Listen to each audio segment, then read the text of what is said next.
Alright, I've been putting it off for so long I don't even want to start by going through some unfunny skit, because this is going to be difficult to edit. Who am I supposed to be anyway, Nostalgia Critic? If you want more context, just watch the video I made several months ago on the anime with Spoctor. I'm going to be retreading a lot of what was said there as part of this, but I'm going in assuming you know about the anime and manga. Big fat spoiler warning, let's do this! Beastars is a popular manga and anime originally serialized in Weekly Shonen Champions written by Paru Itagaki. I've been a longtime fan of the series since 2019 when I saw the anime, and I wanted to wait to make a video on the manga, but it wasn't finished at the time, so my review of the show felt kind of incomplete. But now it's been finished for about 4 months, so to commemorate the release of the second season and my own torture, I'm gonna do a mega in-depth analysis of the series from start to finish. I won't be structuring this like the fairy tale video, so get ready for me to destroy myself trying to make this coherent. Let's start with some essentials. The basic idea of the series revolves around a concept almost identical to that of Zootopia. Animals of all kinds try to live together in a peaceful society where they aren't constantly trying to eat each other. The difference between Beastars and Zootopia being that Beastars is much more realistic with its depictions, ideas, and so on. As is well known at this point, predators and prey, or in the case of Beastars, carnivores and herbivores, are in some cases meant to represent different groups and the discrimination one might give the other. This could be used to represent race, religion, sexuality, etc. Unfortunately, for people that use it as the basis for their property and have it 100% intertwined with the story, it doesn't really work for a very simple reason. Films like Zootopia try to say that we're not as different as we think, and believing someone might attack another person based on biology is quite ludicrous. And if this story were about humans, yeah, that would make sense. The story is about animals, though. And that is a good message. I like Zootopia, but to an extent, I just can't really get over the fact that they're animals.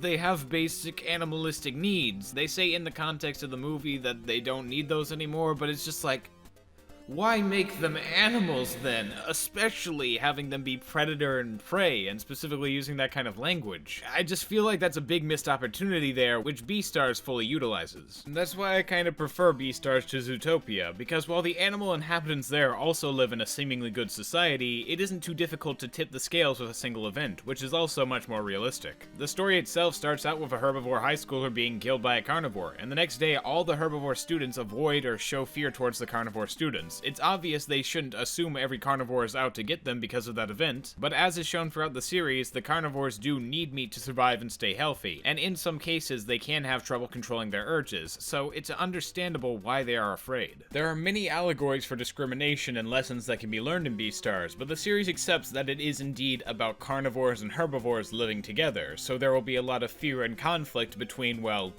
animals. It's played straight for the world that it is to not let the allegories overtake what actually happens in the story, and I have a lot of respect for a world that can keep consistency. The ending of the series will have to be discussed in that regard later on, but you get what I mean generally. One of the biggest themes in Beastars is that of acceptance relating to differences. Herbivore students usually feel more scared or weak. In some cases, they cover up those insecurities through various character traits, but sooner or later, their true thoughts come out in times of desperation or peril. They instinctively will act in such a way because of their fear of being eaten, and those that break the norm by showing no fear are considered either exceptional talents or weird outcasts. The same applies for carnivores. Considering their overwhelming presence and size, carnivores and Beastars try to hide their more threatening aspects, whether that be by not showing fangs when getting angry, acting friendly to offset the unease, or in some cases, physically removing those traits. It creates an interesting dichotomy because both are hiding feelings or abilities from one another for different fear-based reasons. From a young age, the carnies are taught to not pick on the herbs because the strong should be gentle with the weak. It's a simple mindset, but it subtly tells the carnivores from a young age they have a strength that should be feared for chance of harming the herbivores, and the herbivores should fear that. As they get older, the adult carnies get better at hiding their wild side, but with age they also need meat in order to grow, so they go to the back alley market. In public society, they're forced to hide many of those things that make them who they are because society doesn't accept everything about them, so the only place they can get what they need to be strong is seen as taboo to speak about. Carnivores from a young age even have games they play to try and determine strength that they don't do in front of herbivores for how bad it can look. Funnily enough, the world's reluctance to embrace carnivore traits is what leads to many of them committing acts of predation. Predation is when a carnivore eats a herbivore alive. In the case of the back alley market, it's mostly ethically sourced from hospitals, morgues, and other depositories for carcasses, but predation occurs in the wild to animals that don't want to be eaten.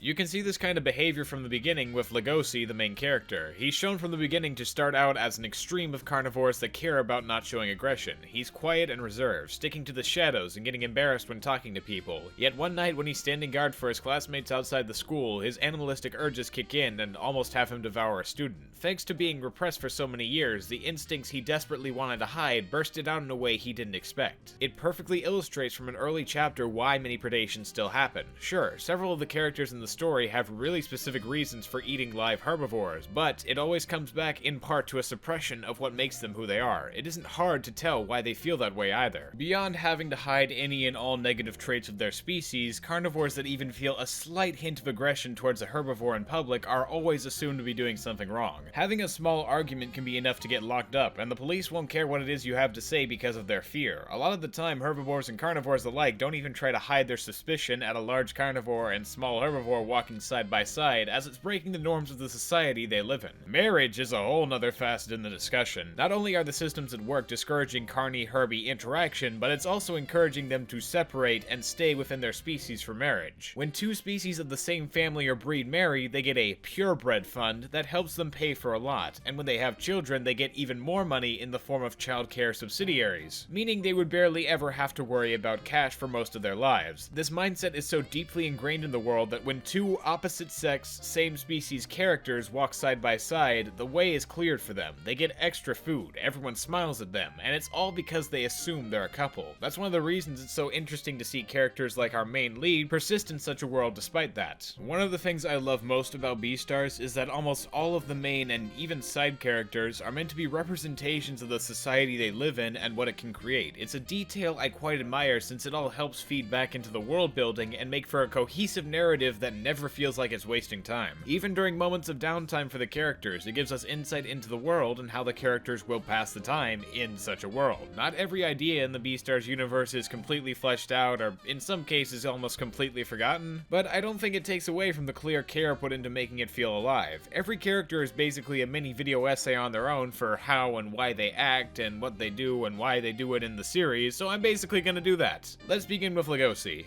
And yes, I'll be calling him Lugosi throughout the video because the author stated they got the name from Bela Lugosi. From a physical standpoint, Lugosi is basically everything the herbivores of society fear. He's got a massive stature, he's easily intimidating, and he's super strong. It's actually a lot of what makes up his character, because throughout the manga, Lugosi deals with his inability to show his carnivore traits to the ones he cares about from trying to hide it his entire life. It especially comes to a head at a few specific moments, the first being when he almost devours Haru. He didn't intend to do so in the beginning, but the urges he'd hidden up to that point bursted out with a small provocation and almost got him to make the same mistake many carnivores have. When he doesn't go through with it by chance, Lugosi immediately becomes even more fearful of his carnivorous traits. But ironically, the rabbit he almost ate ends up being the one to get him out of that mindset. Through connecting with Haru, Lugosi understood that as long as he used his carnivore abilities for those he cares about, he could accept it as part of him. Like Rui would tell him, unleashing his true potential could help him a ton in this world. The next point where he has to accept himself is when Rui offers up his leg to Lugosi so he has the strength to fight Riz. We gotta remember for context that up to this point, Lugosi has been training with Gohan to suppress his meat-eating urges, and as he was training to get back at Riz for eating Tim, it's clear just how much he opposed the idea, once again rejecting his carnivore status. With this moment, however, Lugosi once again sees that he needs to embrace his carnivorous instincts to win, even if he morally opposes it. Seeing how he both tries to reject his carnivore side, whether it be through training not to eat meat or pulling out his teeth to be unable to do so, while at the same time coming to terms with his body and what he can and should do with it, is very interesting to see. He's very stubborn in his belief sets and what he wants to do in life, such as marrying Haru, but when his ideas and beliefs are consistently challenged, those plans and wants either fall apart or change significantly. He loves Haru and wants to be with her, but he's also sad that she can't live nearly as comfortable a life as he'd want her to. There was also the entire issue of him not being able to marry her for a while thanks to eating Rui's leg. He knows he's actually a subtle pervert in his obsession and clear attraction to herbivores, but he's reassured that as long as that obsession is put towards a just cause, it's still good. By training with Q, he understands that he'll never be fully able to stop seeing a man and woman as such on the battlefield, but he still tries to respect and understand how they feel in his fight with the Inarigumi. In the end, his insistence to try and bow down to strict sets of rules about herbivores is contradicted by his love for Haru and want to become the Beastars alongside Rui, and that's okay. because it means he's able to accept his body for what it is, just like Haru. Speaking of which, I love Haru as a character, both in the context of the story and on her own. I find her incredibly well written throughout the entire series, and she's clearly defined in a way that feels natural. She isn't introduced until the 3rd chapter when Lugosi tries to eat her, but in the following chapter we learn that this is a weirdly happy moment for her. The reason for that is because of Haru's general mentality with life. From a young age, she's been told just how weak she is as a regular dwarf rabbit. Every time others could see her struggling with something, they'd always give a look of pity and help her like she was a child. And Haru knew this was because they also saw her as nothing but a weak, useless, fragile being. It made her feel more powerless in the face of carnivores, so to combat this, she had a rather nonchalant attitude about most things, and after a boy confessed to her for the first time, she found a way to be seen as more than useless. Sex.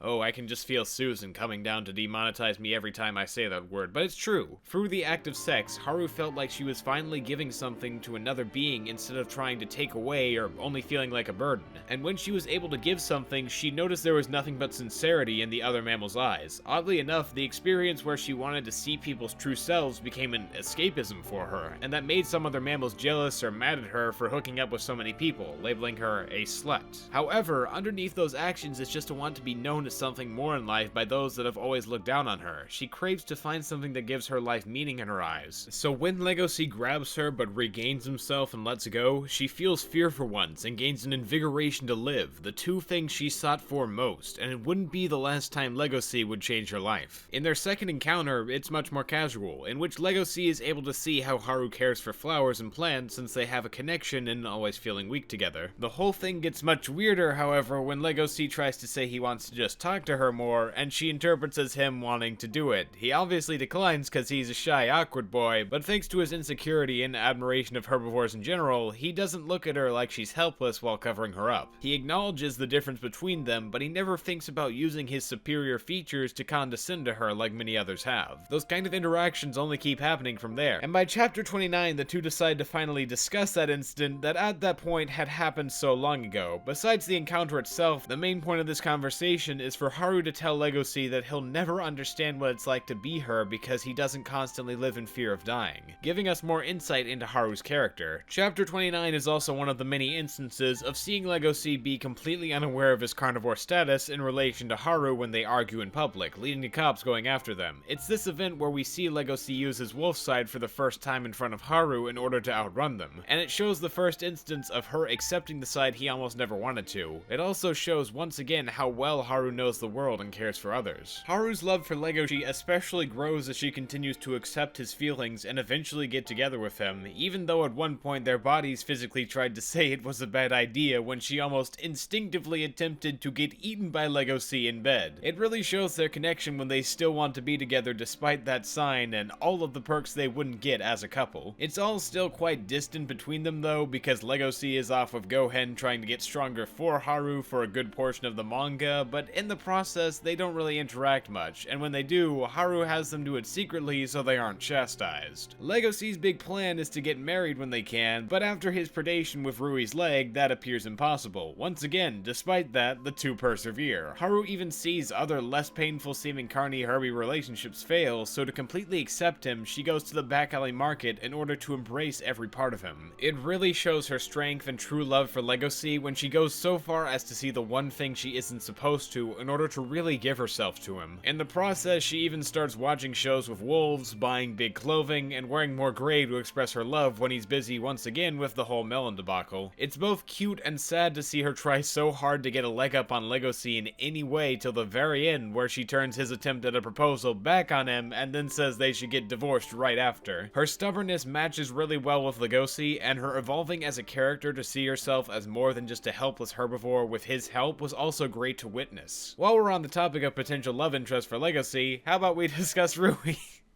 I'm sorry, I couldn't help myself, but yeah, Rui's great in his own right. If there was anything that Rui represented in the society of Beastars, it's that of the perfect example. He's at the top of his class, he's the leading man of the acting team, and he's on his way to not only being the Beastar, but also the head of the company his surrogate father owns. In fact, he's a character that's a little too perfect, and that's because, spoiler, he isn't. From birth, he was meant to be sold on the back alley market as livestock, and though his father found and subsequently adopted him off the pure will he displayed as a child, Rui is still highly insecure about his own body and place in the world. Until he offers it up to Lugosi and starts having a deeper connection with him because of it, Rui is scarred with a product number on his foot, imprinting exactly what he was supposed to be, and that number resonates whenever he hears it as his biggest weakness. Appearances are everything to Rui. He needs to look the strongest on stage even if his leg is severely messed up. He needs to be the ideal, perfect candidate for Beastar even if he starts off having a major aversion and jealousy of carnivores. The mere thought of a character like Bill thinking he's on equal footing with Rui for knowing his secret is enough for him to threaten Bill with a gun. That kind of acting is exactly what made him gravitate to Haru so much. She first saw him at a moment of weakness, not knowing who he was and not really caring either, instead just wanting to help him with his antlers falling out. He didn't need to pretend with her, and since Rui, like Lugosi, didn't patronize Haru from the beginning, she felt an attraction for him as well. Unlike Lugosi, Rui's need to try and keep up appearances would be what fails him in his love for Haru. As the future head of the Horns conglomerate, he needs to marry politically to bring two different companies together in an arranged stunt. He can't openly love Haru for that reason, and her willingness not to pry into his personal life is another thing that makes her so appealing to him. This extended to when she got kidnapped. He wanted to help her, but the Yakuza gang that got her, the Shishigumi, were lions, and the mayor, who spent years making himself look more friendly as a lion, didn't want this event ruining what he built up or cancel the festival being held, so he makes Rui not do anything in exchange for getting his name off the registry at the BAM. He still helps Lugosi in that event, and that's what leads to him becoming the new boss of the Shishigumi after killing the previous. In taking on that position, it isn't too dissimilar to his past life at that school. He has to act cold and distant to anyone from his previous life to not involve them, and in front of the BAM, he has to be confident and helpful as he believes having a herbivore as boss will help carnivores feel less pressure to not indulge in themselves at the market. He even tries to eat meat himself in order to keep up appearances, but characters that know Rui like Juno, Ibuki, and his surrogate father Oguma can see right through him and know he isn't happy where he is. He tries to treat himself as a willing victim of society, corrupted by the dreaded back alley market, but even he knows that isn't what he wants. Of them, Lugosi would actually be the one to pull him out of that mindset, having them form a sort of team to become the Beastars, as Lugosi sees the potential Rui has. At first, he doesn't take to the idea, but after getting in a turf war on the night of Lugosi's fight with Riz, he understands how much he truly likes carnivores, in part thanks to Lugosi, and that's where he belongs in society. It's at that same battle where Rui's cold exterior fails him, and his emotions slip out for the first time at the thought of Lugosi dying and leaving him behind. That fear never really leaves Rui as he tries to help Lugosi throughout the rest of the series, but after Lugosi eats his foot to power up in his fight, they share a kind of spiritual connection where Rui knows where Lugosi is in danger and can try to help him. It's great to see Rui be a lot more realistic with people after that event. I think it really helped his development. Kind of funny how the other main character helping in his development was the other main wolf in the series, Juno. For a long period in the story, Juno is sort of supposed to be the female counterpart always at odds with Rui. She's an ideal student that's nice, cheery, and helps encourage the others to succeed. The difference between them being that Juno is more genuinely acting this way than Rui, though she's also quite stubborn in her beliefs and can be quite oblivious like Lugosi. To become the true perfect carnivore in the school, she needs a perfect boyfriend of the same species, which she thinks comes in the form of Lugosi, even after finding out about his attraction to Haru. She tries her best to impress him and tell the world that carnivores are really just compassionate creatures that don't want to harm anyone, but Lugosi's beliefs clash with that, and in the end she loses to Haru. Her beliefs seemingly change later on when the school announces it'll be segregating herbivores and carnivores. The interspecies clubs, including the one she's in, want to stay together, but she doesn't understand why segregation is a bad thing with the urges of carnivores on herbivores, and it's implied she started feeling this way since she can't understand the relationship between Haru and Lugosi. She also sort of feels as though carnivores are inferior. Inadvertently, the character she tries to fight against so hard, Rui, is the one she ends up falling in love with, understanding the reason the carnies and herbies fought so hard against segregation in the process. She becomes confused and uncertain about her place. She wants to make it in the society they live in, but if she wants to do that, she can't really be with Rui for the social repercussions. It's what makes her stop trying to be perfect within the society's rules and basically just say, screw it. Rui becomes her strength, and that isn't a bad thing. Normalizing carnivores and herbivores being able to interact is a major facet of the series that has characters who both oppose and approve of it for rational reasons. One character that partially represents that idea is Bill and his relationship to a sheep named Els in the drama club. Bill is very immersed in the fact that he is a carnivore. It's not something that he sees as a disability or something to be ashamed of, and he feels fine eating at the back alley market or using rabbit blood to dope himself up. On the other hand, he still cares for the herbivores in his club, and Els cares about him. She accepts that he's eaten meat, and can be really vulgar because she can look past those to see his better parts in the drama club. That kind of relationship is what spurs on the interspecies clubs to want to stay together, so that they can embrace each other's good and bad sides wholeheartedly. Some of the one-off one-off side stories about random characters also represent the ups and downs of that kind of relationship perfectly. One story follows a leopard named Shira that feels like she's just being used by her herbivore friends for social media pics to get likes and nothing else. Later on, she closes the gap by getting to know one of the herbivores in the group by going shopping, and during that, the two find out that they have similar disabilities in their style choices, meaning they aren't as different as they thought. Another story shows one of Haru's friends dating a male lion to look good and pretty much nothing else, which makes Haru saddened considering her relationship with Lugosi has involved a lot of pain. Since the two hadn't gone through much together in that regard, when they tried to get serious, the lion lost himself and accidentally harmed her. He didn't mean to and only wanted to be there for her, but without a developed relationship, it fell through quickly. Some carnies and herbies don't really even want to acknowledge their breeds when interacting, so rich people go to masquerade parties where they can be whatever they want to be. This is only a tactic really seen by the rich though. In some cases, both carnivores and herbivores will use their species to their advantage. In the case of Legume the chicken, she tries hard to make her eggs the best they can be for when she sells them to the school cafeteria, taking pride in who she is. Others use their species more shamelessly or dangerously, like the herbivore dancer in the back alley market, who intentionally tries to make the carnivores around her hungry, living each day to day like it could be her last, and almost dying before Rui saves her. One thing all these stories have in common is that they deal with carny-herbie interpersonal relationships, and consistently, the usual impetus for things going south is a lack of understanding for what it takes to make proper connections. It's okay for them to take pride in the species that they are, but when they take it to the extent that they put themselves in danger to manipulate the wants of others, that's when it becomes a problem. Speaking of misunderstanding what makes a proper connection, Riz and Pina. As in, like, separately, with two different cases, not together. Pina is the less extreme of the two. He's a regular, confident, pretty boy that likes to get with any girl he can, but he doesn't really understand the purpose of deeper relationships. It's not like he does it from a sense of malice, he's just showing his own form of sincerity, though it's obviously different from most others. He's blunt whenever he talks to people, and he isn't afraid to provoke characters like Lugosi to eat him because Lugosi would never do that. He's smart enough to keep Riz and Lugosi from fighting, but his cool demeanor quickly goes away when there's an actual threat in front of him. Interacting with Riz leads him to experience major fear for the first time, but he doesn't let it take away his conviction to be unfrightened by others' subjective morals, even in death. At the least, Peanut's thought process for relationships isn't dangerous, unlike that of Riz. As a brown bear, Riz always had to play the role of the cuddly teddy to not be too intimidating from his overwhelming size. Everyone saw him with the same mask that he put on for everyone else, that is, other than Tem.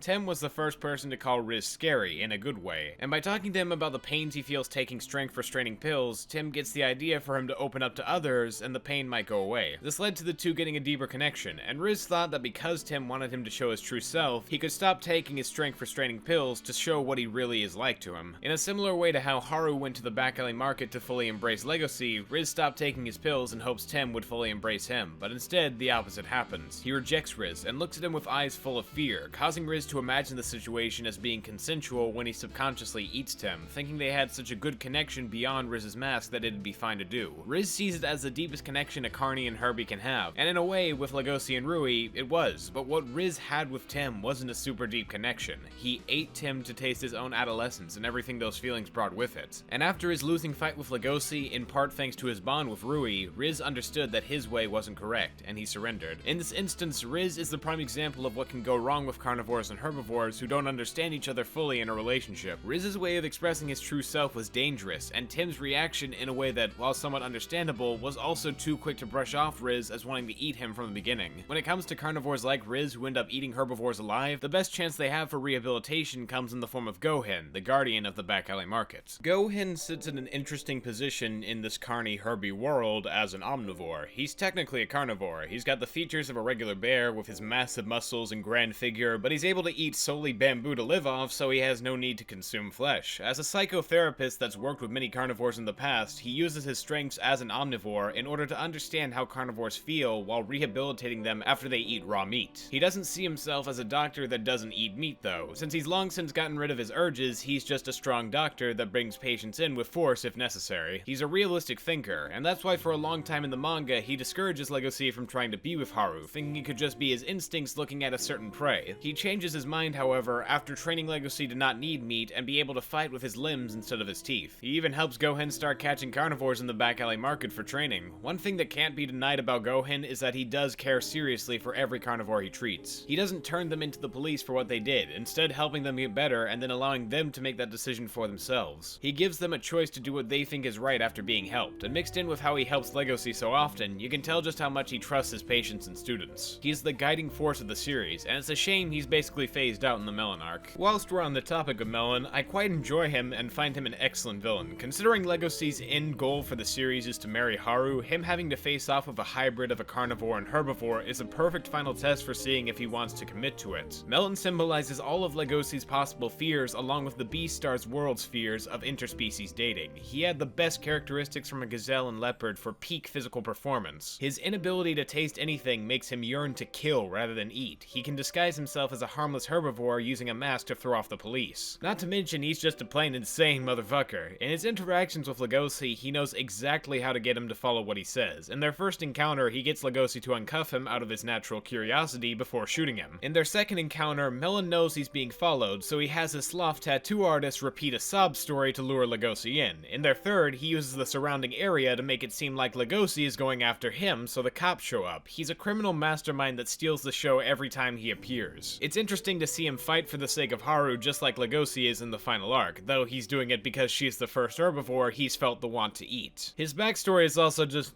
muy bueno. Growing up as an outcast with his herbivore father missing, it's rumored that his mother ate him, and she tries to never even mention Melon's status as a hybrid at home, instead opting to have a sort of fairy tale land. Melon in turn feels a need to also not talk about his hybrid status, and therefore he never mentions being bullied at school or killing some of his mocking classmates. He eventually kills his own mother upon thinking she did in fact eat his father, but it's actually found out later that he just decided to leave because he, well, carnies be crazy, am I right? In all seriousness, he has a similar backstory to Joker in the 2019 film. He was an outcast from society that was constantly looked down upon for his differences. His mother would never really talk about bad things and instead like to act like everything would always be okay, while the father he's missing turns out to have just not cared. He killed people for mocking and almost killing him, but he didn't tell anyone because there was no one he thought he could go to. This all leads to him having a breakdown and killing his mother, living out the rest of his life as the very thing society shaped him to be. An outcast. Killing to satisfy his own needs and being unable to feel much at all. It's a sad story that's all too realistic in the modern world, and Lugosi understands this. That's why in his final fight with Melon, he proclaims he'll love his children with all his heart, to make sure that they don't end up like Melon. It especially gets to Lugosi's nerves, knowing what happened with his Komodo dragon grandfather Gosha and his mother Liano. Gosha is another interesting mirror into the tragic side of interspecies dating. He was a young Komodo dragon set to be the Beastar alongside his friend Yafia until he met a female wolf that he fell in love with. In the society of Beastars, the other big taboos for dating besides carnies and herbies have to do with poisonous and non-poisonous species for very obvious reasons. But just like Lugosi got over all his obstacles to still want to be with Haru, Gosha stayed with the female wolf and in a 1 in 500 chance had a daughter. Unlike Lugosi, Gosha was, and in the main story still is, highly conscious of his state as a poisonous species, and so he makes it a point to always have disinfecting solvent when people touch his clothes, or back in the day when he'd kiss his wife on the cheek. He could be so cautious sometimes that it got in the way of him and his wife connecting, so she enacted a subtle plan to just get him to live his life, not caring about what they were. They'd go out in public without shame, eat, and be a family to a point Gosha never even considered checking his supplies or disinfectant until his wife kissed him right on the lips. He wanted to disinfect her, but she'd already taken all of his spray and replaced it with memorabilia of their familial bond. She died minutes later, but she saw it as a win nonetheless for showing their love could transcend species. The event still traumatized Gosha, and it affected his daughter Liano just as much. Despite being a hybrid, she looked like a regular purebred wolf, so that was the role she played. Liano would distance herself from her father in order to try and come off as more normal to the society, and as time passed, she continued to value looks over everything else since that's how society will look and judge you. With such a mindset, it's all the more tragic for her that around the age of 18, she started gaining scales in place of her fur, and in her panic, she hooked up with a random purebred wolf in a catalog before she fully transformed so Lugosi could have an easier life. After he was born, she stayed in her room hidden from the world as she became more deformed, only really staying alive so that she could check Lugosi up to a certain age to make sure he didn't get scales as well, at which point she ended her own life. It's obvious that Lugosi having a relationship with Haru wouldn't lead to nearly as tragic consequences for them or their hypothetical child after all they went through, but seeing as Lugosi had known about this his entire life, it only continues to strengthen his resolve for Haru and develop what society's standards can do to someone like Liano, who can't accept who they are. For the last major character I want to talk about, I think about 30 minutes in is a good point to reiterate what it actually means to be a Beastar in Beastars, is, you know,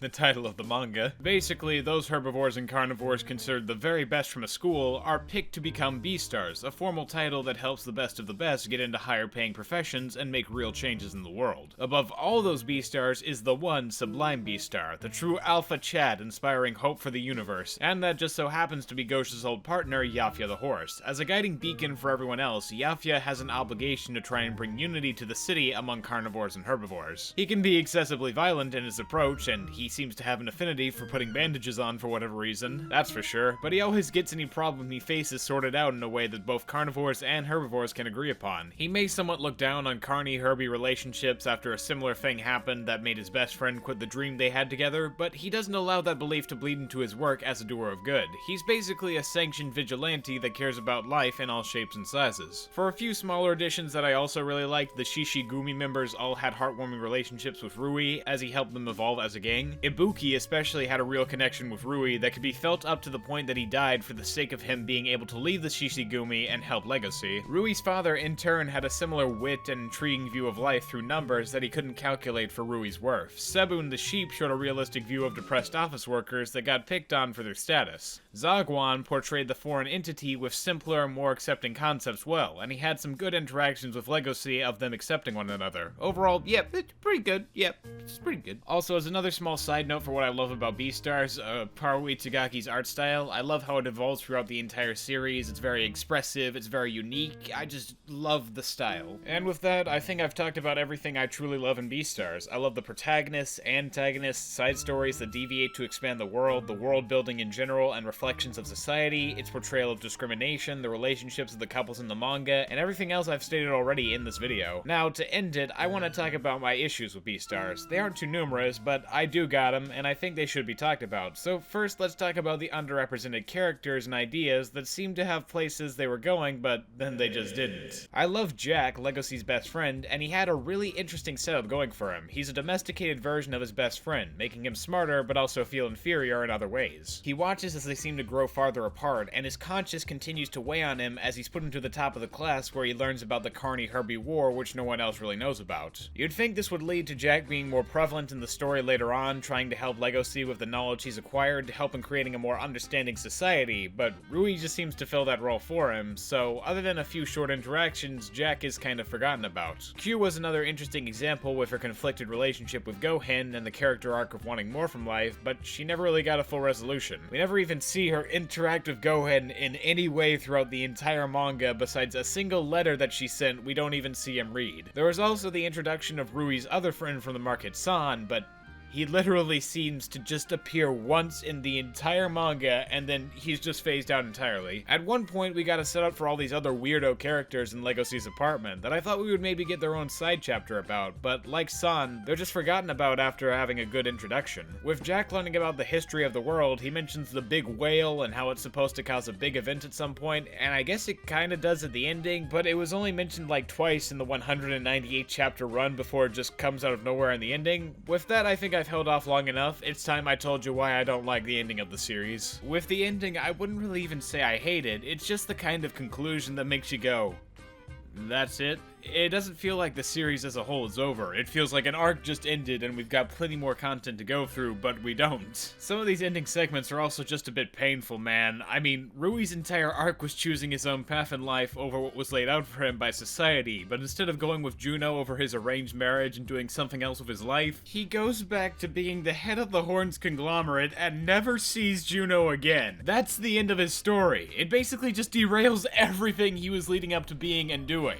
Like I said before with Q, we never see her and Gohan interact. Pina is kinda underutilized considering his role in the story, having like 60 chapter breaks from seeing him sometimes. Haru and Legacy kinda have a resolution. It's like, we see they're still together, but we never see how they end up doing, if they make it, if they have kids, none of that. It's just, yeah, they're together. They're cool, they're alright. The only thing I really couldn't stand, however, in the last 30 chapters was how the back alley market was handled. Up to a certain point, I had expectations for what Paru was going to do with the back alley market. We know that thanks to society shunning this part of Carnivore so heavily, the market hasn't gotten any real renovations done in years. Disarray and lack of policing have led to Yakuza gangs controlling the surrounding area and all that's sold, mostly through ethical means, but sometimes unethically without anyone checking on them. Most carnivores see it as their escape from the everyday ability to stay sane. None of them dislike herbivores or really want to harm them in any way. In fact, most of them have good relationships, but it's something they need to eat as carnivores to satiate their cravings and not go out looking for live meat. They try to participate in a way that doesn't harm any of the herbivores they know, and in a few cases where herbivores do know their carnivore friends go to the market, they're accepting because of their better qualities. Haru especially exemplified what I thought the general reaction to herbivores entering the market would be like. Everyone would be quiet.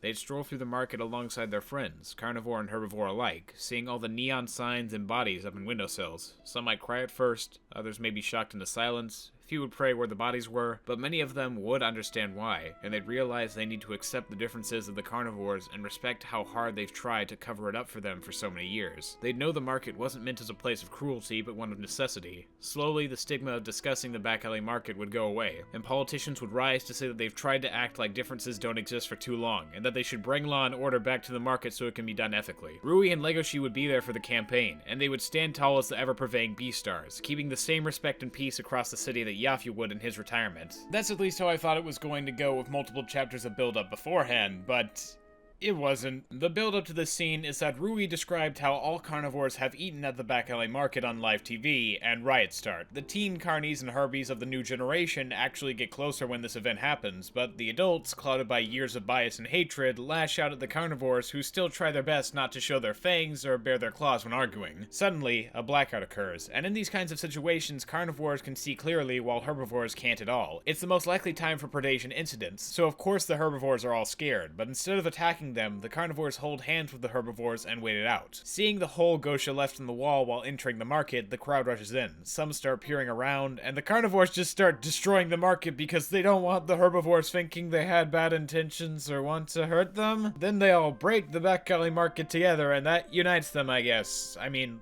like, what? The carnivores are just going to continue suppressing a major part of them so that the herbivores don't think badly of them? Well, I mean, in the ending chapter it's shown the carnivores will now be allowed to eat fish since they have a much simpler system of life and death, but it kind of feels like a cop-out, not gonna lie. Like, there was this big build-up for what was going to happen to everyone, and then it just kind of fizzles out. In the final chapter, they even say that people are trying to start up another back alley market, because why would they not? It just doesn't make sense to me why Paru went this way. Not only that, but we never even truly learn who the next Beastar is. Did Rui and Lugosi do it?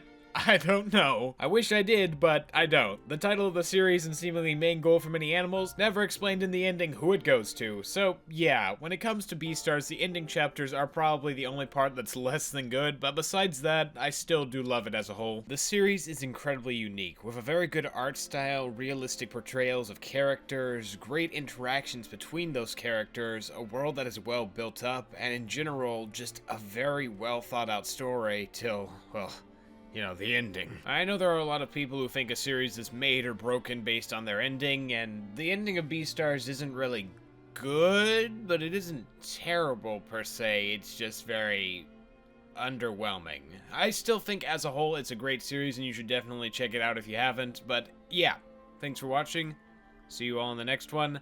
Hopefully, it'll be easier to edit.